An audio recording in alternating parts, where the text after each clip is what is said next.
freaking first cut. Golly. Welcome to the First Cut Podcast. I'm Rick Gehman, and this is your round 3 recap for this week's WGC FedEx St. Jude Invitational. And joining me to break it all down, it's Mark Immelman. And Mark, I've heard it is hot in Memphis. You know what, Rick? It is always hot in Memphis for this event, but it was, it was nasty early, but then we got a few clouds later and the breeze sort of kicked up. In fact, Cam Smith said to me walking down 17, he goes, geez, whenever that breeze kicks up, it feels better. So it wasn't the oppressive hot it normally is, but it was steamy. Well, steamy is a way that you could describe some of the scores we saw out there. Bryson D Shambo, 7 under par. Jordan Spieth shot the same. We'll talk about those guys in a second, but the man at the top is Harris English. 2 shots clear thanks to his Saturday 65. And Mark, this continues to just be a crazy impressive week for English. He started out a little bit slow on Saturday, parred his first 7 holes before making birdies on 8 and 9. He got 3 more at 13, 16, 17. He seems to be in full control of his game right now. It was a masterclass in patience. It was a masterclass in discipline. And it was a masterclass in someone just trusting their game and knowing that, okay, if I just keep doing what I'm doing, time is on my side. There was never any panic. And you speak of the pars opening up. Yeah, he made a good save on the first, and he missed an opportunity or 2 there on 3, and then I think also he had a good look on 4. But he made a big save for par on 7 after an errant tee shot with a 3-wood, and he got this thing up and down from like 30 yards short of the green. And to me, that almost seemed like a catalyst. And then he gets to 8, and it's a dangerous left hole location, and still, even with a little wind that would hold up his little fade shot, he just plays safely out 20 feet right of the flag. He buries that, and then he nearly flushes one on 9, and all of a sudden you could see this guy playing into the round. And so it was a highly professional round of golf. And I tell you what, you can say what you like about Bryson, all the folks in behind him. He just looks so comfortable with who he is, what his game represents, and the fact, and it looks like he knows that, okay, over 72 holes, you guys just aren't going to be able to hang with me because I'm just going to do my thing and really not make any mistakes. Yeah, I never get the sense that things, for a lot of golfers, things start to spin. Things start going very, very quickly. I never get the sense about that with Harris English. He seems to always be in control. He's got 2 victories under the belt already this year. This stage on Sunday where Bryson D Shambo is going to try to track him down, and Cam Smith and Abraham Ancer and Scotty Scheffler, like they're all going to try to track him down. I'm not all that worried about English just rolling over and folding. This stage is not too big for him. Well, he's the kind of guy that you'd want to be in the foxholes, in the trenches with, right? Because I can imagine rockets and stuff going ahead and bullets and stuff going left and right, and he'd be like cool as a cucumber, just going, we're just going to keep doing our thing. That's the guy that I've watched and called before, and that's the guy that I've seen this week. And he's coming back to a place where he's won before, and it just looks like it's the ultimate in comfort levels right now.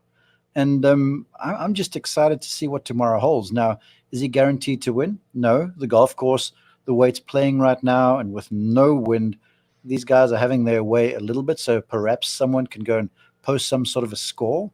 But, the way he finished this thing off, he's got such a steady hand that on these greens, there's never a change in pace. It's not hasty. There's no panic. And so everything seems to be sort of working toward his advantage right now. One of his closest chasers is Bryson D Shambo, who shot the round of the day, a 63, along with Jordan Spieth. It was pretty marvelous. Mark, he gained a ton of strokes on approach, over 3.5 on Saturday, and Justin Ray chimes in to let us know this is his lowest score anywhere in the world this calendar year. Don't look now, but do you see what Bryson has learned?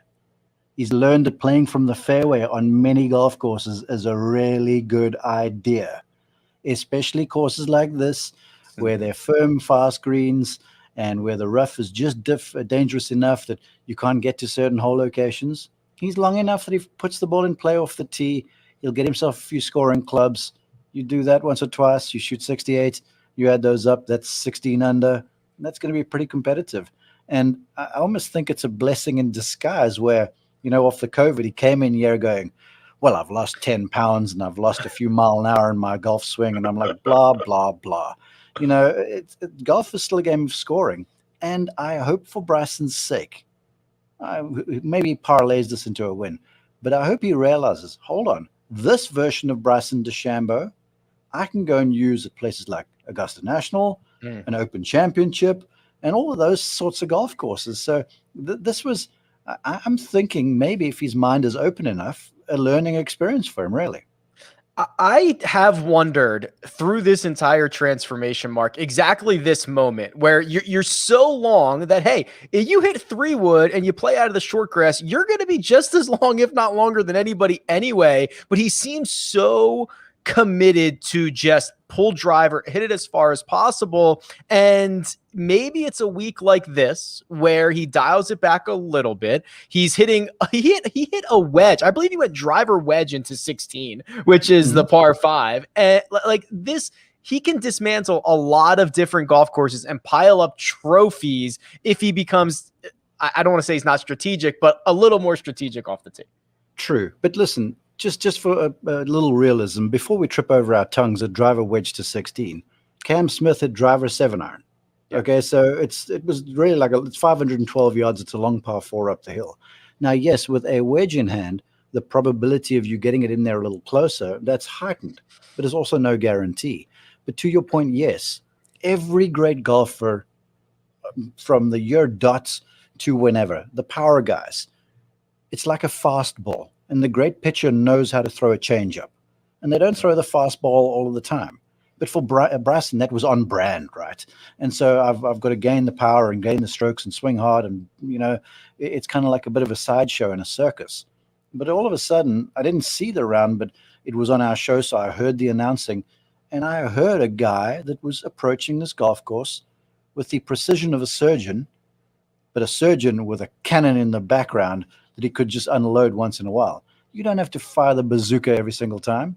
Sometimes you just got to, the little handgun will do the job. And that's what Bryson, I think, is seeing this week. And I hope he builds on that into the future for his sake.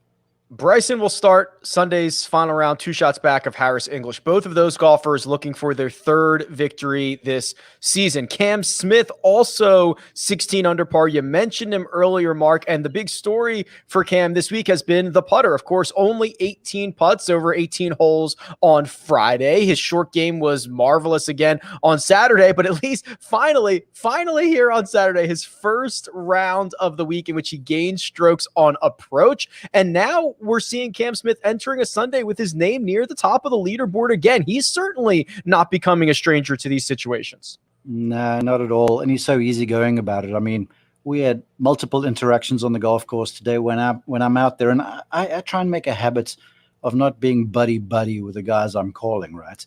But sometimes I'm walking down the fairway checking a yardage, and the player, you sort of cross paths with him.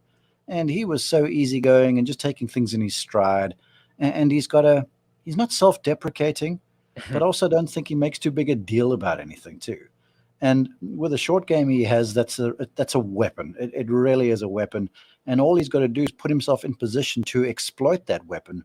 And today he looked a little tired initially to me. The golf swing wasn't functioning as well as it normally does. But he did a super job of just kind of staying in the game, and riding out the storm, if you will. And he did that and finished with a little bit of a flurry, and all of a sudden he's in there with a shot tomorrow. Yes, he birdied 4 of his last, 6 holes coming in, 7 holes coming in, something like that. So that leaves us with kind of a 3-horse race here, Mark, or at least that's the way our friends over at Caesar Sportsbook are looking at it. We're going to pull up those odds here in just one second, but first we're going to take a quick break and hear a word from our partners. And we're back. Caesars has Harris English at plus 125 to win the WGC FedEx St. Jude Invitational. So slightly worse than 50% if you use the implied odds. Bryson D Shambo plus 225, and then Cam Smith at plus 350 mark. They are the only golfers shorter than 14-1. Caesar says it's a 3-horse race. It's coming out of these 3 guys. Yeah, I would expect so, but here's the truth of the golf course too. The fairways are running out. The weather is perfect. The golf ball is traveling because of the heat. So the golf course is playing short. And the greens are just soft enough that the ball is digging in and it's not bouncing forward. And they're also just firm enough that the ball's not ripping back on some of these greens. So the players can play aggressively at targets and know the ball's going to hit and stick within a 10, 12, 15-foot area. So it's essentially target practice for them. So I see the possibility of someone tomorrow morning getting out there and doing something in the sort of 62 range-ish. So that puts them at 18 if you're 10 under. But still with Harris English, I'm not, what's he at 16 or something right He's now? already at 18. Oh, is he 18 already? Mm-hmm. Yeah, I mean, I think he can fall out of bed and probably shoot 2 under around this place. So you're going to have to get to 20 or so. So he certainly holds the advantage, in my opinion. Bryson's going to be a tough out. My biggest dilemma is why the heck? Because remember who was back and forth between 2 golfers in the one and done league this week? Yeah. Yeah, this guy. And those 2 golfers were Harris and Daniel Berger. I've spent the season kicking myself in my own rear end. Yeah, Berger might get you a decent little payday. He's sitting T11. He's 10 under par. If he shoots a low round, maybe he can sneak into the top 5 on Sunday. You did make Harris English to finish inside the top 20 your best bet, but you certainly would have wished that you had clicked his name, so to speak, for the one and done. Here's the cool story about the guys vying for this thing, right? Cam Smith has had a victory. He won there in the Sony, I believe it was. Bryson's had 2. And technically Zurich, right? Oh, true. Okay, forgot about that. So he's had 2 wins. Bryson's had 2 wins. Harris has had 2 wins. And any one of those 3 guys have an opportunity to make it a third. And if you're suddenly winning a third time, then the player of the year and all that sort of stuff comes into play. Yeah. I still think Morikawa is the front runner for the player of the year trophy. But Harris English with 3 wins, playing himself from basically the doldrums into the top 10 in the world, going to the top of the FedEx Cup rankings. The guy's playing great. He's in, I think he might have next week off. I haven't asked him, but he's got 2 events left in the South and he blitzes this place because he understands the grass so well. I wouldn't be at all shocked if he pulls it off tomorrow, then has a big week at the Tour Championship.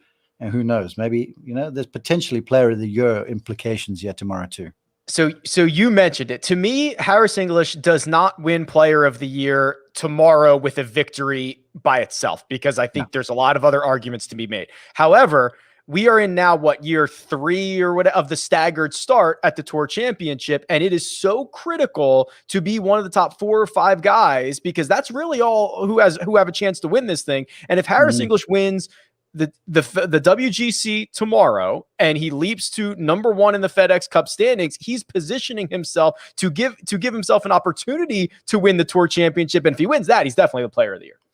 Yeah, absolutely. Because, we're quick to forget that this is a World Golf Championships event and it's a short field. It's 66 players this week, but it's still, there's big points, there's big money, there's big prestige behind all of these events.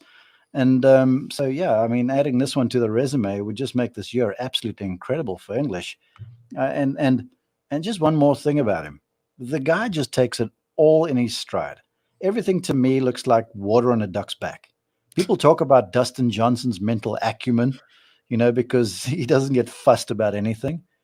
Harris, man, the guy, I'd love to get some sort of a heart rate monitor on the guy because he never looks flustered at all. And I think as far as weapons go, the guy strikes it great. He putts awesome. He's got good touch. But just the I'm cool with my environment thing and nothing really bothers me could be his biggest weapon. 18 holes to go in Memphis, and we'll be back after round 4 to break it all down. But for now, let me thank producer Jacob. Does all the hard work behind the scenes. That right there is Mark Immelman, who you can find at Mark_Immelman. You can find me at Rick Run Good. This has been The First Cut, and we'll catch you next time.